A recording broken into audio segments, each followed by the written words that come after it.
Want to learn how to set yourself up to be a millionaire? Keep listening to find out the one thing you can do that will get you there.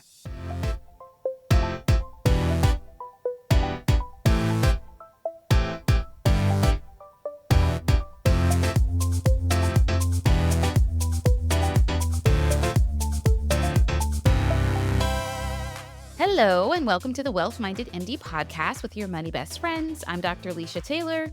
And I'm Dr. Brittne Halford. And of course, we're here to help you build wealth and make good money decisions so you can create the life you desire with more control over your time. Hey, Lisha, one of the most important financial tasks we do as doctors is protect ourselves, which means getting the right insurance.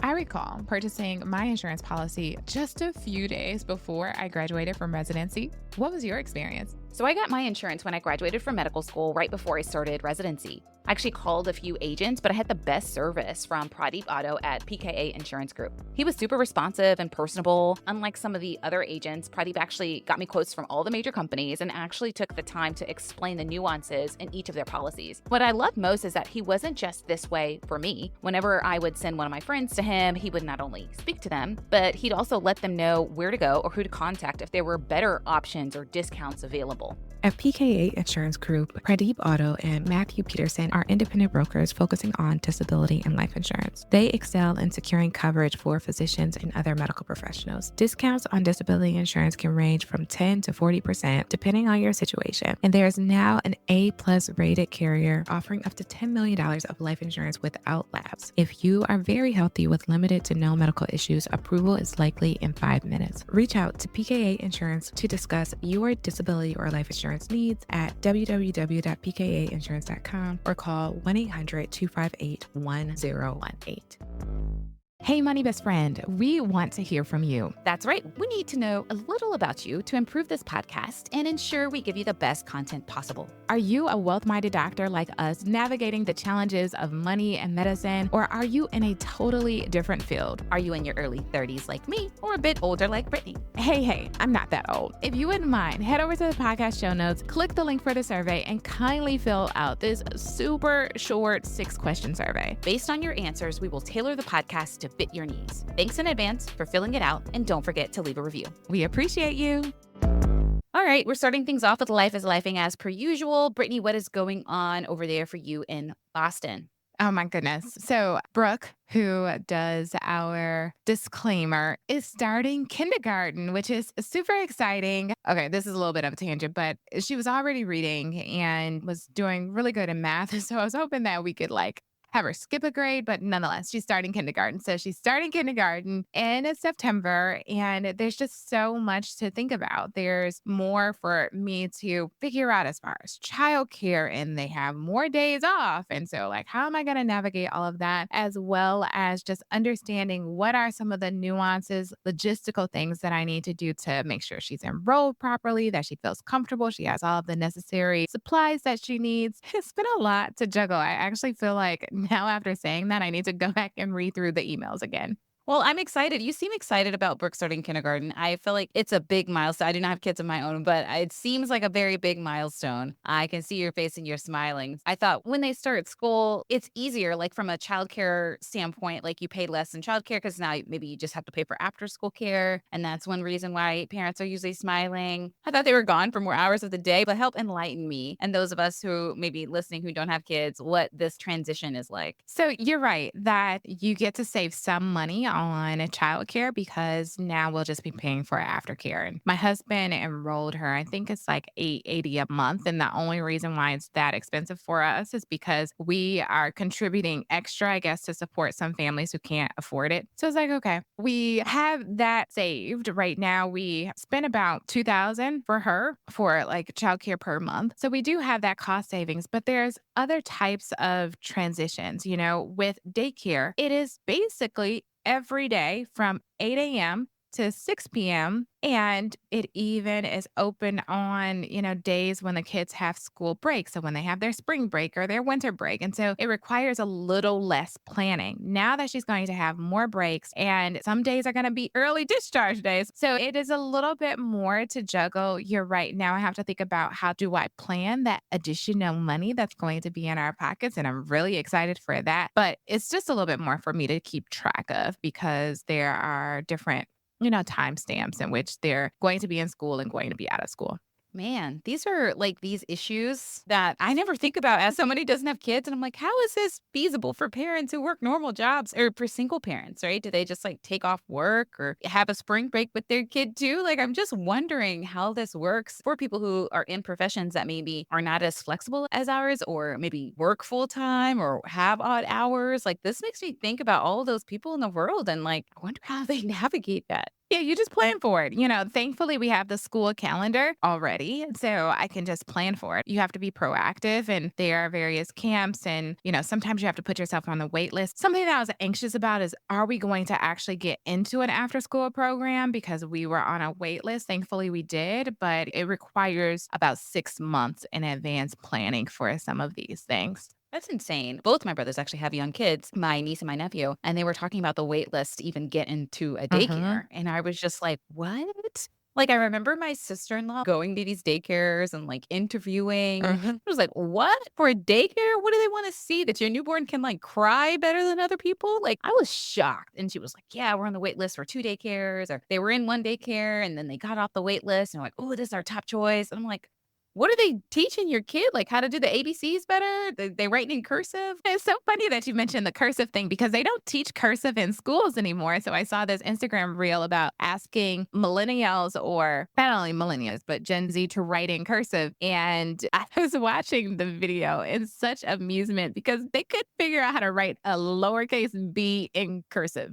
That was one of the letters that was like, "What? This is how you do it?" I remember being in school and being like, "This makes no sense, but okay." But I can see how that would be funny. Man, oh man, schools have changed. Wow. And we're not even that old. Anyway, for me, I am getting ready for yet another wedding and going back to LA. I feel like, as people probably have heard me on this podcast, it's like every few weeks I'm going to a wedding or I'm being invited to another one that I need to plan for. And I can't remember if I mentioned this before, but one of my friends who actually does live in Atlanta, ironically enough, is from Los Angeles originally.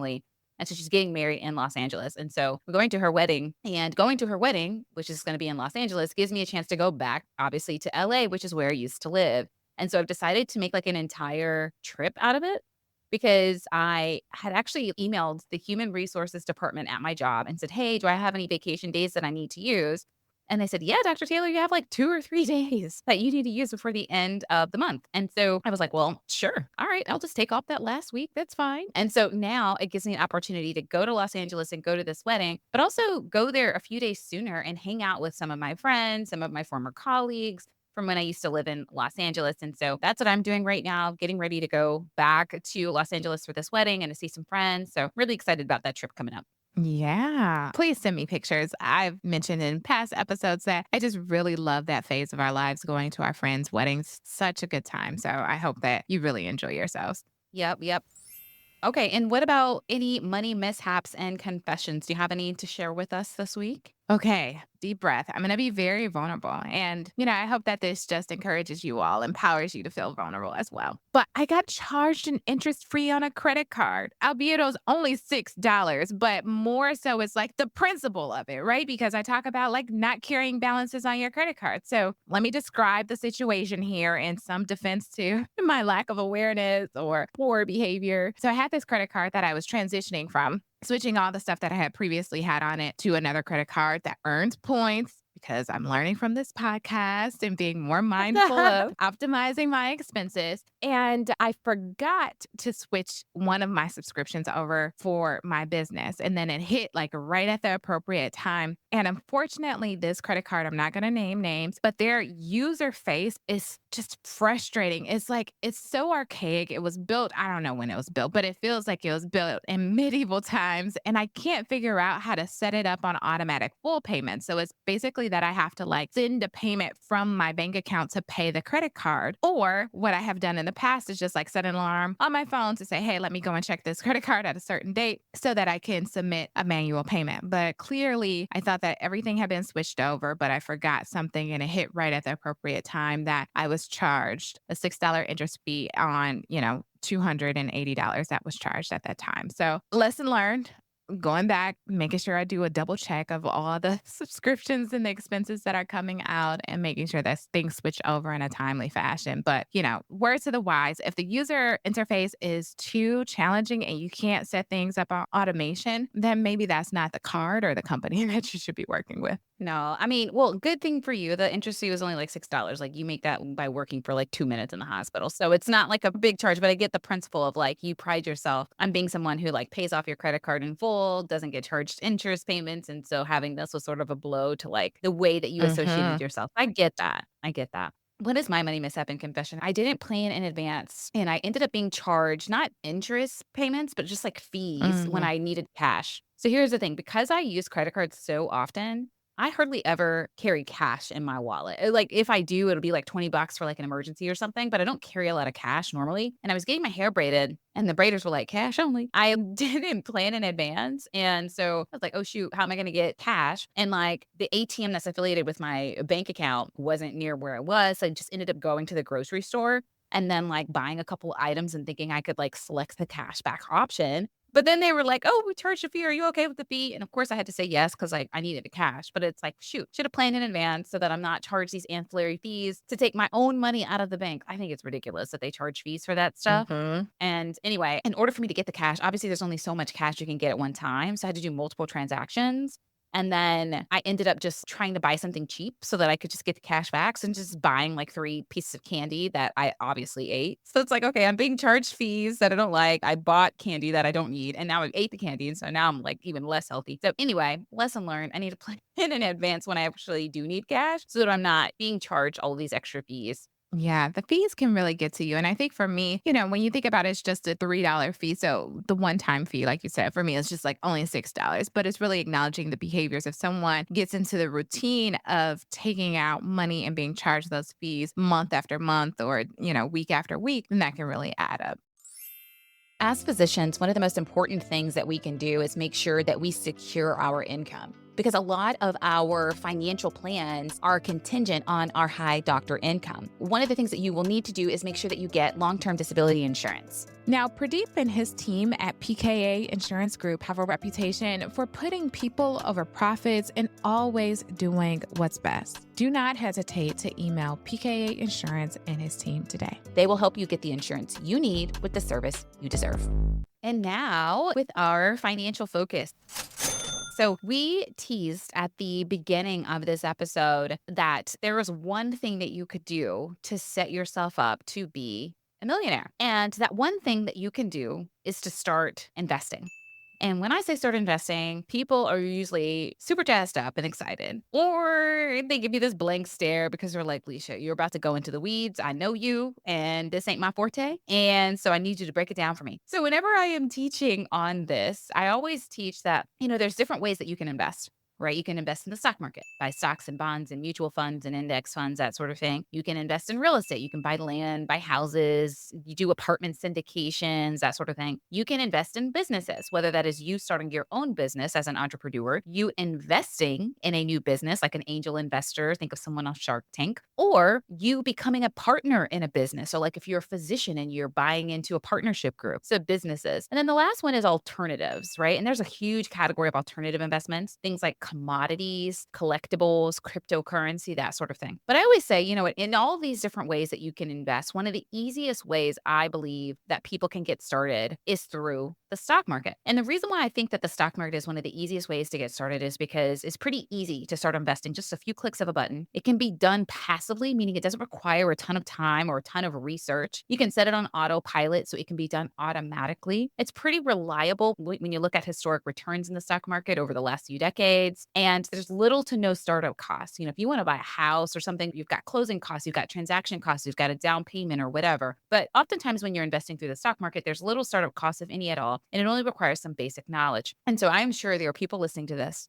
They're going to be like, Lisha, real estate's the way to go, or Lisha, cryptocurrency's the way to go, right? And I'm not saying that you can't invest in those things or that you shouldn't invest in those things. I am simply saying that for someone getting started who doesn't currently invest, who is an employee at a job, oftentimes one of the easiest ways to get started is through the stock market because of that, because most people are employed. And one of the easiest ways to get started investing through the stock market is actually through your job. And because you can invest in the stock market through your job, I think it makes it one of the easiest ways to sort of get started and set yourself up to build a pretty high net worth. Yeah. Actually, yesterday I started to read Everyday Millionaires. He opens up the book kind of talking about like his perception of what a millionaire is. I think whenever, at least when I've conceptualized this now before having this level of knowledge of money, is like a millionaire was something that was so far in the distance. It was unattainable. It was like celebrities. They get about the multi millionaires or the billionaires. Like it wasn't something that I felt was attainable for me. Now, definitely attainable, right? It's something that we can all do and become, but we have to take these necessary steps, as you mentioned. And we can't save our way to millionaire status because we are time bound and we are energy bound. So, this is the best way to make our money work for us through compounding interest. And time is the most valuable thing that we have. And so, you want to get started as early as possible so that you can give that money decades of growth of compounding interest to actually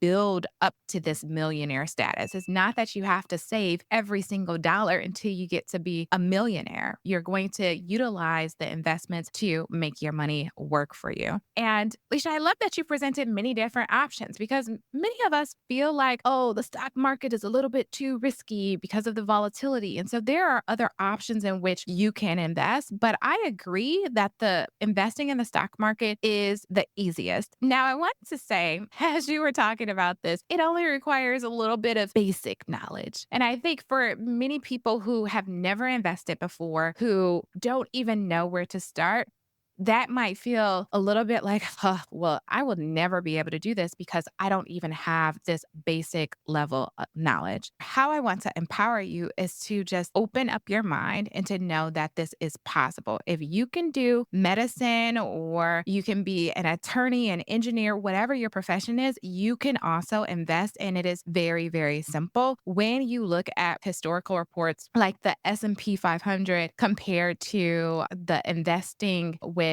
the active managers, it's called the Spiegel reports. I think it's S&P 500 index versus active management. I think that's where they get the Spiegel acronym.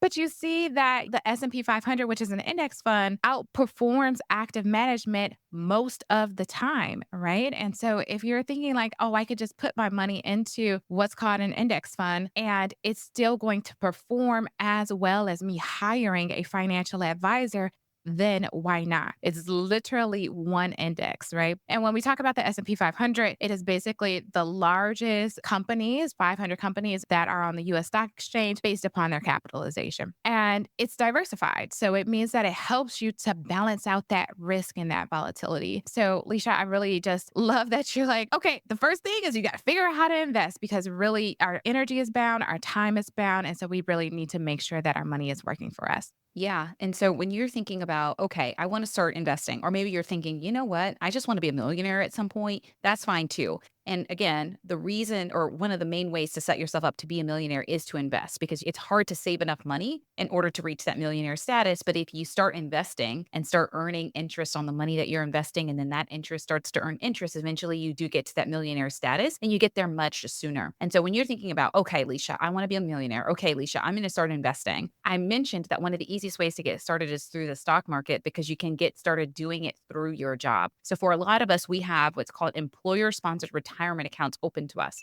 That's something like a 401k. if you work for a for-profit institution, a 403B if you work for a nonprofit institution, the TSP, the thrift savings plans if you work for the federal government or you're in the armed forces. And so these different sort of plans, if you're self-employed, if you're 1099 locum stock, you can get a solo 401k. So there's different employer-sponsored retirement accounts, right? And one of the ways or one of the reasons why I mention these plans is because oftentimes at your job, especially if you're an attending physician or you're a professional who's been there for a little while, you can get extra free money by just investing money through these accounts. Meaning, if you put in $10,000 a year, they will match or give you extra free money so that you can get even more money or invest even more money each year. So, for example, for a lot of us physicians, the match at your institution may be like 5 or 10%. So, if you're a physician making $200,000 a year and the match at your institution is 10% of your salary, then that means if you put in 10% of your salary, so if you put in $20,000 a year, then they will give you an extra free $20,000 a year so that you have a total of $40,000 that's invested. You instantly double your money that way. And so I always tell people, hey, make sure you get the match at your job. Contact your human resources department, find out what your match is, and make sure you at least get the match. Right. So that's one reason to invest money through the stock market, through your employer sponsored retirement accounts, is because you get a match or free money by doing so. It also has a lot of tax benefits and asset protection benefits, meaning if you declare bankruptcy, they can't take the money in your retirement accounts. I mentioned that you can set this up automatically and passively. And, I find that this is the step that a lot of people get confused on.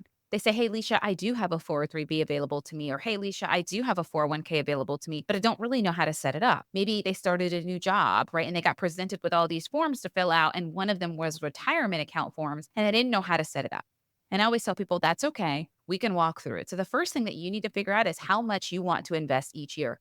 As an attending physician, ideally, you should be contributing the maximum or investing the maximum that you can each year. And for 2024, that amount is $23,000 for folks under 50. If you're over the age of 50, you can invest even more. And so figure out what the max amount is and set yourself up to contribute or invest that maximum amount. And so what usually happens is your job will present you with a form to fill out, and they will usually ask you what percentage of your salary you want to invest each year. And so what you've got to do is figure out, okay, if I'm going to invest the maximum each year, which for 2024 is $23,000, then I need to figure out what percentage of my salary $23,000 is. So you say $23,000 divided by whatever your salary is. So 23,000 divided by 200,000 if you make $200,000 a year, or $23,000 divided by $300,000 if you make $300,000 a year.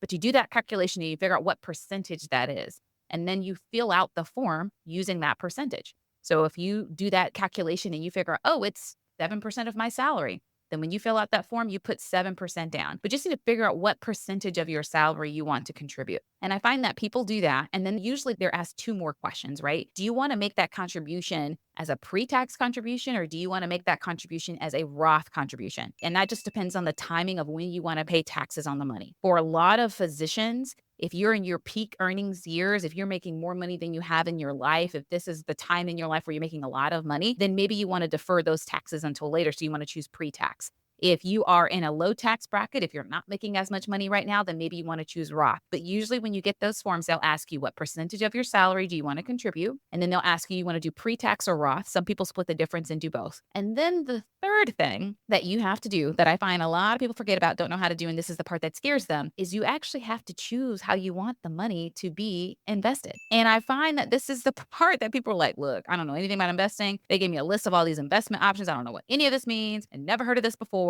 Maybe they heard Brittne just now saying something about an S&P 500, which maybe they've heard about, but they're like, look, I don't really know what that is either. Usually at your job, they give you a list of what's called mutual funds. So mutual funds, think of that as like a group of stocks or a group of bonds that you can choose from. And a type of mutual fund is something called an index mutual fund, which follows an index.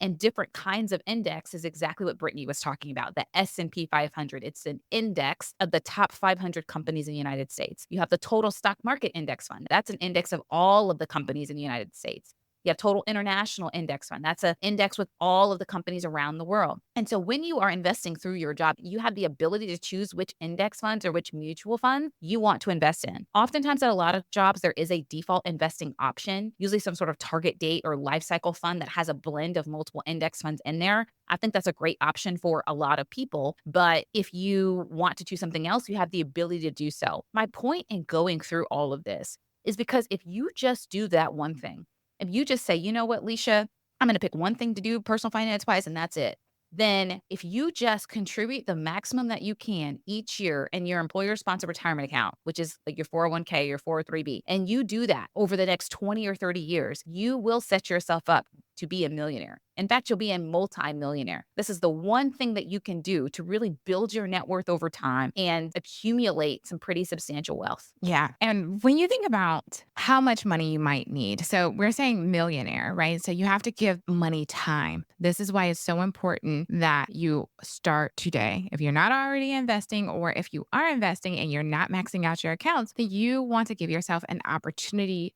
to do that so that you can have all of that compounding interest over years working for you. Because if you are waiting, and I don't know the exact numbers, but I've seen the tables, is if you wait a decade, you have to put much more money away in order to reach that millionaire status or that multi-millionaire status. So you want to give yourself and your money time for it to grow. And Lisha, I love the idea of a target date retirement fund in an employer sponsored plan or in a retirement account like a 401k, 403b, a Roth IRA, or a 457b. You do not want to choose target date retirement funds in a brokerage account that you are managing yourself. One, typically they have higher expense ratios, and essentially the expense ratio is like how much money are you paying to purchase this group of stocks or this mutual fund? And because they're under some active management, the target date retirement funds. Also, when you have something that is more actively managed, like a target date retirement fund outside of a retirement account, you will likely also have to pay more capital gains tax because there's going to be buying and selling within that fund that will trigger or could trigger a taxable event. So these are all the things that you have to think about. And if you're going to invest independently and do it on your own, then you definitely want to look at how costly is that purchase. You want to choose low expense index funds, especially if you're going to do it yourself. Another thing that I wanted to mention and started to allude to is how much money will you need in retirement? We're talking about setting yourself to be a millionaire, but it might take a few decades for you to get there, depending on how much money you're investing and what you're investing in. What are the return rates? They typically say that stocks have higher returns because there's higher risk, and more conservative investments like bonds, treasury bonds, inflation protected bonds, various types of bonds, CDs, those are going to be more conservative investments. And so therefore your money is not going to grow as quickly. So that is going to depict or predict how much money you're going to have after 20 years, after 30 years. And then you have to figure out how much money do you need? And really that's going to be based upon how much money you're going to spend. But studies show that high earning professionals like physicians, we spend about 70 to 80% of what we're making now or our expenses now in retirement. So say, for example, if your expenses are about $10,000 a month, then you can expect in retirement that you're going to spend about $7,000 to $8,000 a month. But some people increase their expenses in retirement because they want to travel more, they have more freedom. And so the millionaire status is good, but you also want to have an idea of like how many millions do you actually need? Because for me, when I did the numbers, when I did the calculations, putting just $23,000 away is not going to get me to what I might need in retirement based upon the lifestyle that I desire in retirement. Yeah, I hear what you're saying. So for people who may be investing in multiple ways, it's good, as Brittne was talking about, to take a look at the expense ratio. So that's like, how much are you paying to invest or purchase that investment, right? So if you're investing in an index fund, for example, or the S&P 500, the total stock market index fund, or target date retirement fund, whatever it is you're investing in, usually that has some sort of cost. Some of the Fidelity funds are zero cost, but for the most part, some of them have a cost. You want to make sure that you're paying attention to what that is. Brittne mentioned that she doesn't do target date retirement funds and brokerage accounts. So a brokerage account, for those who may not have one, is a investing account that you can open on your own outside of your employer. And she was talking about how, when you invest in target date retirement funds inside of those brokerage accounts, how sometimes they can have added fees. They can. I find that it really just depends on the person though, right? Because the added fee is way cheaper than paying a financial advisor or paying a wealth manager. And so for some people, for simplicity's sake, they'll say, you know what, I'll pay an extra 1/10%, right? Because going to a financial advisor is going to cost 10 times that amount. And so I think it just really depends on the person and how much they might value simplicity and how comfortable they feel choosing their own investments. But regardless, I think what Brittany and I are both saying is that investing, usually through your employee sponsored retirement account and maybe even extra investing outside of your own, is the one thing that you can do to set yourself up to be a millionaire. When I ran the numbers, Brittany, though, when I was doing the calculations, if you just invested $23,000 a year, which as of 2024, that's the maximum amount that you can put in an employer sponsored retirement account, like a 403B each year. So if you did that $23,000 for 20 years at an average interest rate of 8%, that's what the studies show is the average interest rate each year, the average annual return on your money each year, you would have over $1 million after 20 years. And after 30 years, you'd have over $2.6 million. So I don't know how much money you need in retirement, Brittany, but that seems like a good amount. Now, we got to factor in inflation and that sort of thing, right? And so it's entirely possible that you may need more. You were giving some generalizations, Brittany, about how much you spend in retirement.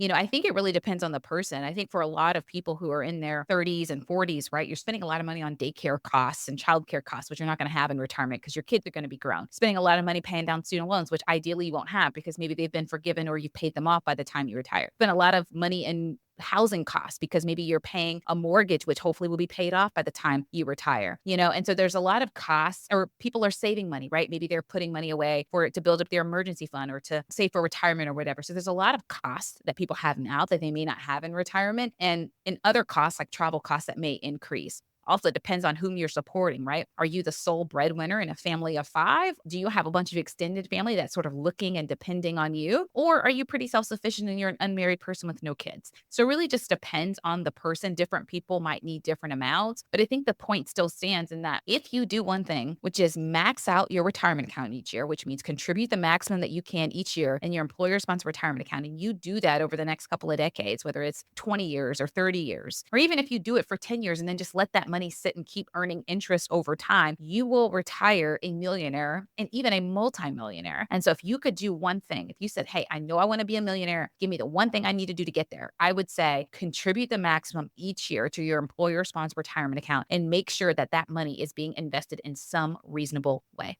I agree. I'm not going to tell you all what my number is, but it is more than 2.6 million. I can say that it is more than. Wait, hold on. 2.6. I thought you said more than 26. I was like, good Lord, no. Brittany, how much money you spend? Be working until I'm dead. Oh my Lord. I was like, good Lord. I mean, I know Kevin likes luxury, but I don't think y'all spend that. You know what? This is a conversation this is above me. This is above me. This is a pay grade. But okay, you need more than 2.6 million. I agree with that, especially when you factor in inflation. Yeah. I get you. I get you. Yeah. And how I want to support, not only just myself, but my parents are aging too, and understanding that I might need to support them. I want to support my kids through college. Of course, we're saving in 529 accounts, but maybe that may not be enough. And I also choose more conservative numbers. I don't choose 8% when I do my predictions. And it just helps me to kind of pad and cushion the account a bit more. So, I think everyone is different. And really the foundational philosophy stands. You have to invest because you can't do this all by just saving your money. And it requires some planning in order to accommodate this investment. You got to set it up through your employer, whether that's maxing out your retirement account and doing more, but you at least need to do that, if nothing else.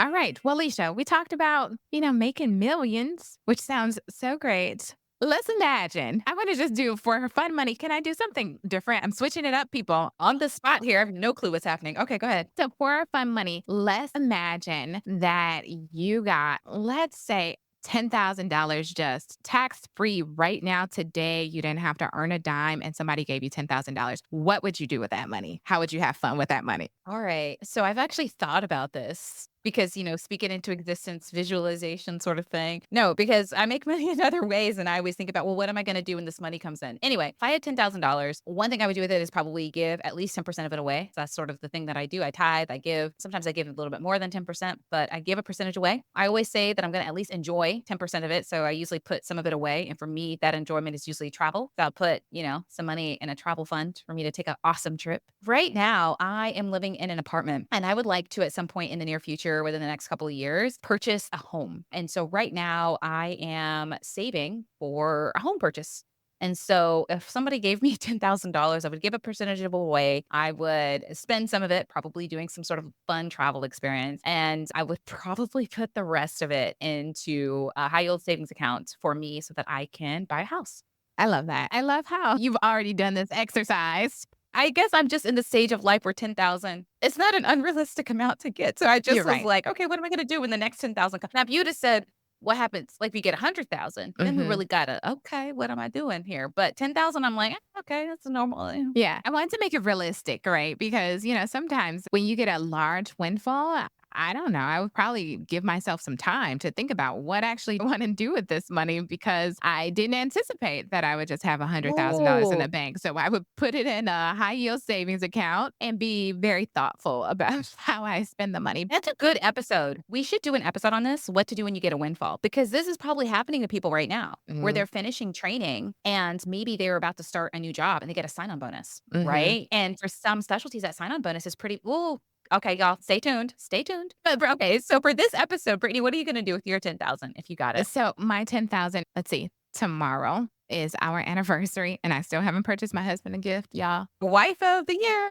I always think about, Alicia, this is a problem for me, but like he does not need anything. So what I'm going to do is just give us like a couples massage. And then for year 9, it's pottery. So I'm going to go to Lowe's and buy a nice ceramic vase and put a money plant in the ceramic vase because he's been talking about like how he's been increasing his income and like what his goals are. And so write a little nice note. So that's going to be like couples massage and this money plant. So he will get that at some point, but I would level that up. I would probably take us on a decent nice staycation. I hear in New Hampshire, there's like this fantastic kind of spa resort hotel that we have not gone to. So I would just say, okay, you know what? The money's in the bank. Let me pay for us to have a nice 9-year anniversary. Oh, I have a place for you. Have you heard of Miraval? No. Miraval is like, I've not been there, but this is what I've heard. It's like a spa place that they have locations. One is in the Berkshires, so Northeast, one's in Arizona, and one is, I think, in Austin, Texas.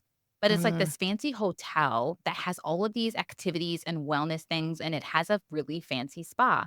And when you book it, you get like a $200 credit to like use for different activities there. But everybody talks about going on, like if they don't want to travel internationally, they Mhm. want to like disconnect from their phones or whatever and like try activities that they've never tried before. People talk about how it's like this really awesome place where you can like think about your goals and like what you want to do Mm. and like do some deep reflection, but it also have all of these fun activities that you can do. And so it's like you get to try out things that you've never tried before, kind of disconnect from the world in like this different way. They also have like this luxury spa experience, like the food's all included and it's pretty good. The guy who like started the lifestyle medicine or integrative medicine, it's one of those two. The guy who started that, like started it at one of these Miraval locations. And so the Okay. food is like super healthy and all of this stuff. So anyway, you should check out Miraval. I'm Yeah. not saying that that should be your anniversary gift, but I've heard amazing things. You should definitely get Kevin, the plant and like the massage. He likes luxury. So maybe try to plan like another trip or something. Yeah, no, I think that sounds fantastic. And it won't happen within the next couple of days for sure. But maybe I can plan for August right before kids start school and things become a little bit more hectic. And that way I can budget out my mother's time as well for her to come and support us in doing that. Thank you for the recommendation. You're welcome. Happy anniversary. Thank you. All right. Well, that's it for this week. Thank you so much for listening. We cannot wait to come back to your ears next week. Hello, and thank you for listening to our podcast. And because of that, we have something for you, our Wealthy Mind Starter Kit. Have you ever thought to yourself, I wish I could be better with money? Do you want to start investing and saving for retirement, but keep delaying because you don't know where to start? Our Wealthy Mind Starter Kit is here to help. This guide will teach you what you didn't learn in your training so you can stop being confused about money and start taking what we call wealthy minded action. We'll help you become a master of your finances and simplify investing so you can get started today. Take control of your financial future by downloading your free copy of the Wealthy Mind Starter Kit now and start building the wealth you deserve. Hello, everybody. It's me, Brooke. I'm recording a little disclaimer for my mommy, Dr. Brittne Halford, and her friend, Dr. Lisha Taylor. Just so you know, they're not financial advisors, tax professionals, lawyers, or financial planners. Everything you hear is for education and entertainment. It's not strict financial advice, So use your best judgment, chat with a tax professional, and all those other people that you need to talk to. Thanks for tuning in today. Keep cruising on your journey to wealth and wellness. Bye-bye. One of the most important things you can do is ensure you have long-term disability insurance. Long-term disability insurance secures your income if the unexpected happens and you are unable to work due to medical illness, chronic conditions, or an accident. Unfortunately, all insurance agents aren't created equal. Some of them are so focused on making a sale that they fail to reveal certain necessary information, tell you about discounts available, or clearly explain the process. Pradeep Bhado and his team at PKA Insurance Group are different. They have a reputation of putting people over profits and always doing what's best. If you need life insurance or disability insurance, reach out to Pradeep and his team today. They will help you get the insurance you need with the service you deserve.